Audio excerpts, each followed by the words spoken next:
Hey guys, Chelsea from Attention to Details, and I have a Subaru Outback in that we are going to be doing an interior detail, a exterior wash, decontamination. We're also going to be doing some touch-up paint. There's an area on the back right here. Customer brushed up against something, so we're going to be applying some touch-up paint to that. It's on plastic. She knows that I'm not a painter, but we're just going to try to make it a little bit less noticeable. So we're going to be working on that a little bit, and then from there we're going to be doing a very quick polish. She's not looking for paint perfection, more of easier maintenance, so we're going to be topping it with DPC Shield Pro. So I know for a lot of you guys, you ask about my processes, about chemicals that I use. So what I'm going to try to do is I have a GoPro, and I'm going to try to bring you inside a little bit more, show you a little bit more of my technique. We're going to be in time lapse for a lot of it.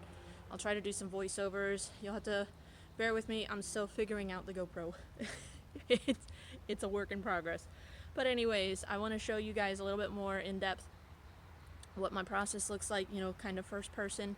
And yeah, this is going to be a 2-day detail. We're going to do the inside today, possible wash and polish, maybe start working on the touch-up paint, let that dry, sand it, polish it. And then tomorrow we'll come in with our DPC Shield Pro and apply one layer, let that cure, and then the customer will pick up. So let's get into it.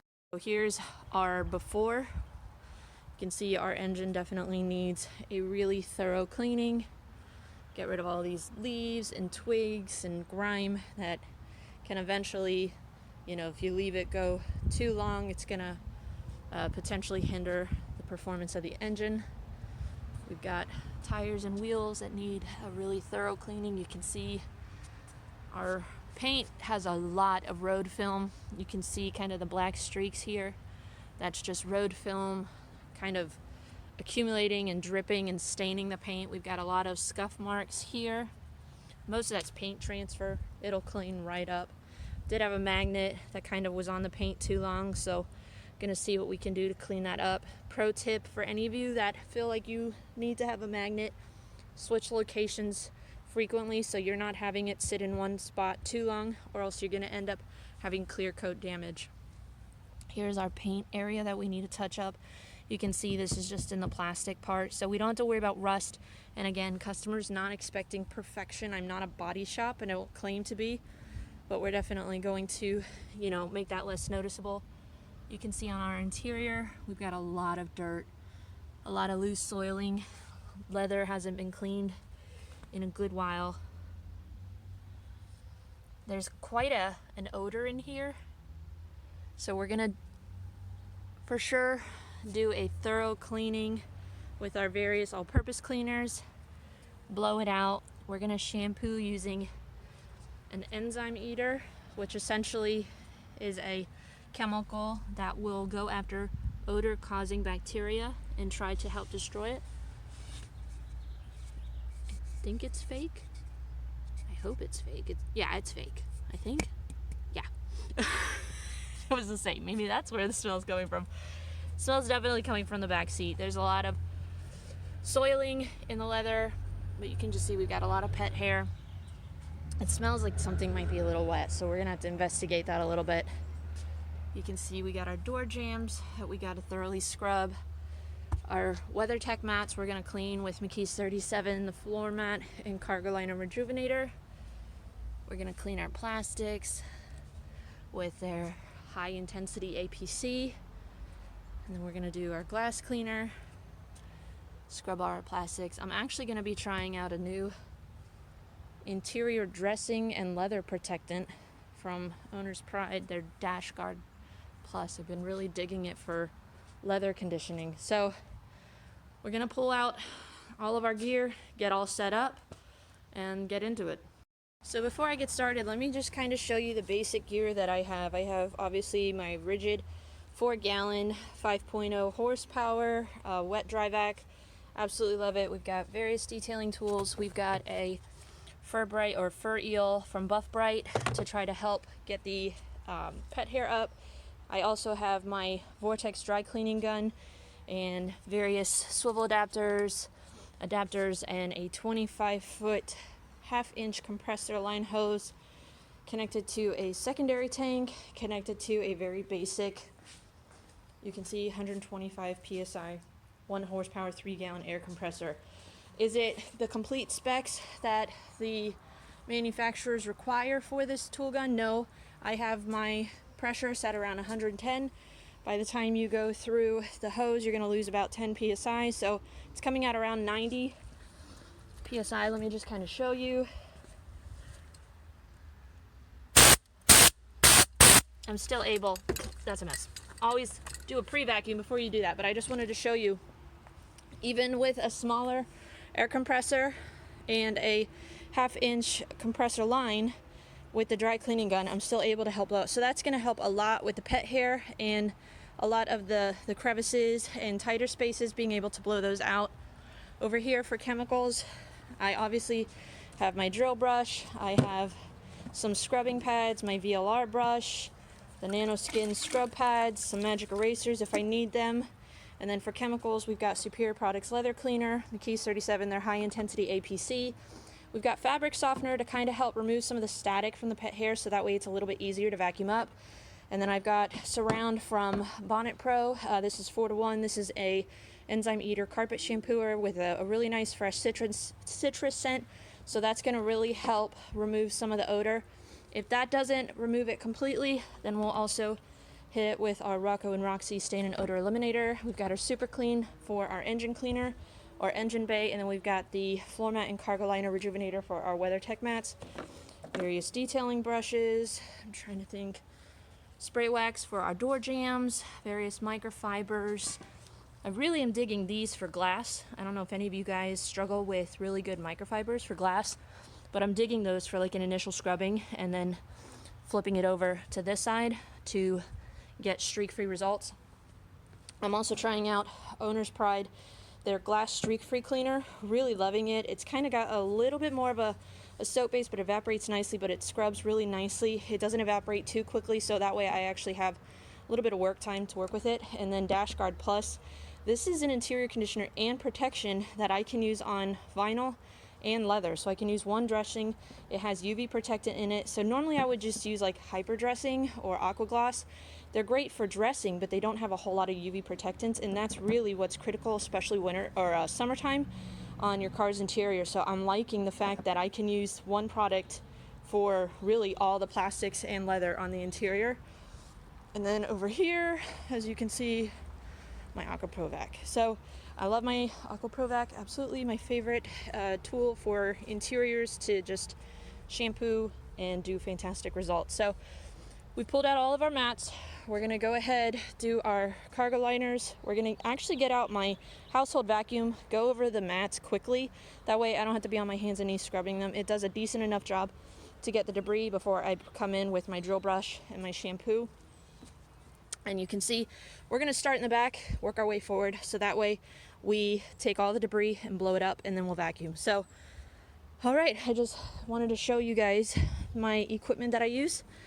And I'm really excited about the new Vortex gun. I've been using it for a couple of days now, a couple details, and it has been really giving me a better finished look and a faster efficiency. So, all right, let's do this.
Alright guys, the sun is finally peeking through, so I thought I would do a very quick walk around and show you what we were able to accomplish the end of day one.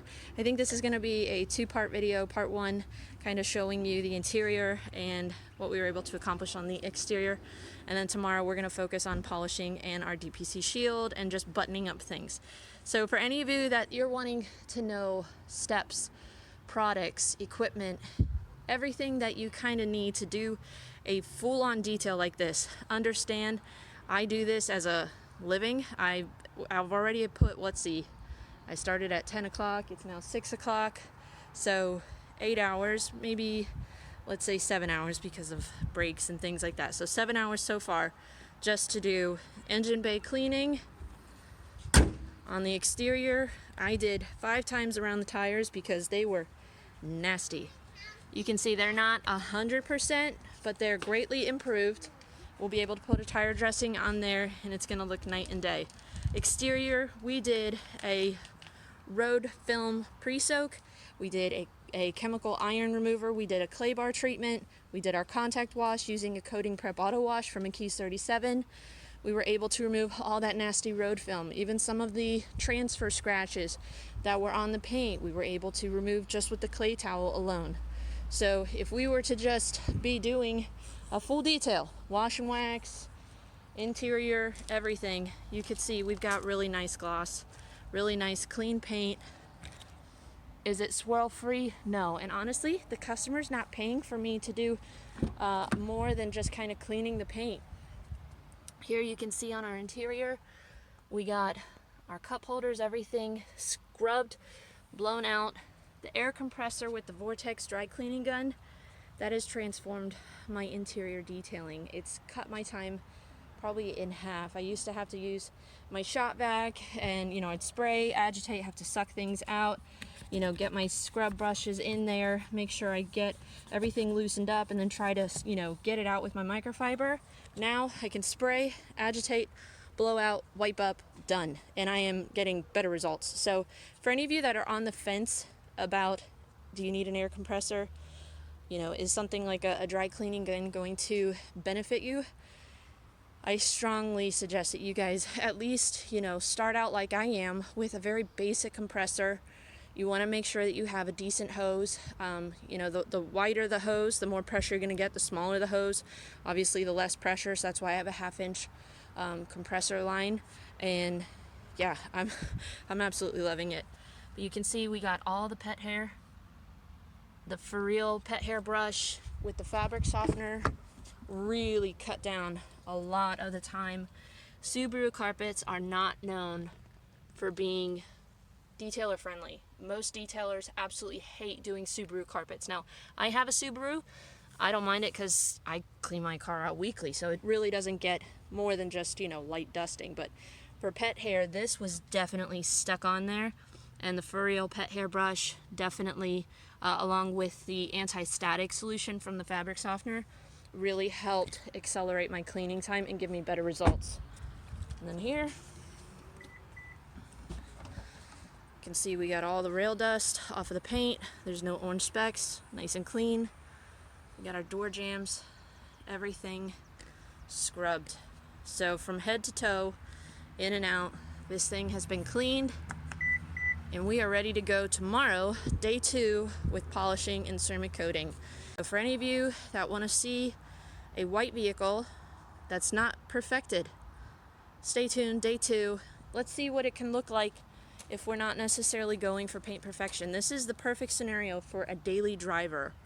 You're wanting easier maintenance, high gloss, hydrophobics. It's going to make cleaning easier and you're not going to have to clean it as often. This is a perfect scenario where an economical ceramic coating like DPC Shield Pro is going to come in handy. So stay tuned for part 2. Thank you guys for checking this out for part 1. We're not done. Don't worry. I know some of you are probably thinking those tires look like crap and there's scratches everywhere. Don't worry. Stay tuned. Come back tomorrow. We'll do part 2 for you. Alright guys, thanks for watching. We're going to try to edit all this together and make it not like a 45-minute video, but I wanted to show you a little bit more in-depth, hands-on products and tips. Thank you for watching, and we'll see you tomorrow.